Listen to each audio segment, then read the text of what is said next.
What happens when a Japanese thriller gets made in London by a Nigerian-British director? You get Random 11, a film so strange, so disorienting, so deliberately confusing that it practically dares you to make sense of it.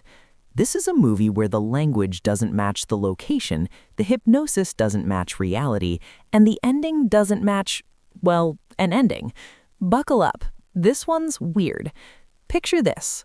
11 people, found dead, same day, same time, all across Japan. Each one staged to look like suicide, but they're not suicides, they're murders. And the killer? A genius, a puppeteer, someone who doesn't just kill people, they make victims kill themselves. Welcome to the world of Random 11, where hypnosis isn't therapy, it's a murder weapon. The killer strips away free will, turning innocent people into their own executioners. Enter Detective Mitsuko, played by Haruka Abe, young, brilliant, intensely intuitive. She's not your typical procedural detective following evidence boards and fingerprints. She crawls inside the killer's mind. She feels what they feel. She thinks what they think.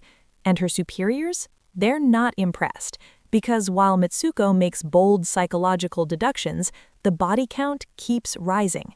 Then it happens again. 11 more victims, 22 in total. Now the killer's playing games, leaving clues, taunting police, turning murder into performance art. This isn't just killing, it's control. Every victim is a chess piece, every crime a calculated move.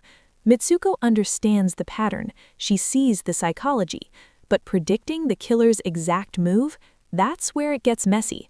Pressure builds, time runs out, the killer escalates, and then everything changes. Suddenly, inexplicably, we're in London. The Japanese serial killer has moved halfway across the world. Why? The film doesn't really explain, because Random 11 doesn't owe you explanations. Mitsuko follows, teaming up with a British detective, but now there's a new layer of confusion. This is a Japanese language film, shot in London, directed by Tony Sebastian Ukpo. The cultural dissonance isn't a mistake, it's intentional. There's even a moment where someone who doesn't speak Japanese somehow navigates a fully Japanese interaction. It's awkward, disorienting, almost surreal. Ukpo wants you off balance. He wants the setting and story to feel slightly out of sync, because Random 11 isn't about comfort, it's about displacement. But Mitsuko is closing in, the clues align, the killer's obsession with her becomes obvious, and finally, detective and murderer stand face to face. This is the climax, the reveal, the resolution. Except it isn't. Just as tension peaks, the film stops. A message appears, Part 1. No answers, no arrest, no explanation, just a cliffhanger. Random 11 doesn't give you an ending because it's not interested in satisfying structure. It's interested in leaving you suspended. So what is Random 11? It's a Japanese thriller that denies you Japan, a detective story that abandons procedure, a serial killer film where hypnosis feels like dark magic, a movie that shifts continents without warning and ends without concluding.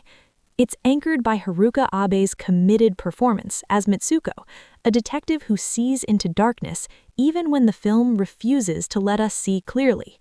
Random 11 is frustrating, disorienting, incomplete, and maybe that's the point, because sometimes the scariest thing isn't the monster, it's the story that refuses to make sense.